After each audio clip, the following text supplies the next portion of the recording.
Hi, magandang araw! Another episode dito sa ating subdivision tour. It's me again, Eileen Love, and today ang location natin is dito sa The Park at Lipa, Barangay Bolboc, Lipa City. It is 8 minutes away from De La Salle, Lipa, and 9 minutes from Robinson, Lipa. So, ganun po siya kalapit from highway. As you can see, makikita nyo yung ating project, yung ating site ay nasa pre-selling stage pa. Kaya napakaganda dahil meron pa silang 100,000 promo discount dito sa ating total contract price. So, napaka-limited lang ng ganong offer, kaya i-grab nyo na po. And ang ino-offer nila is shop house for commercial and also townhouse for residential na meron dalawang 2 types of townhouse, yung inner and end. So, today pupuntahan natin yung end unit para makita natin yung kanyang actual turnover. Tara!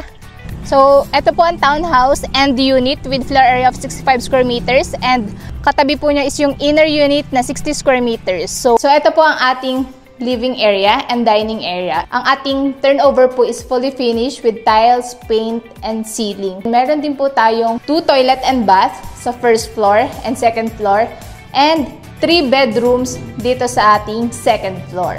Meron din po tayong complete amenities, clubhouse, swimming pool, playground, and basketball court.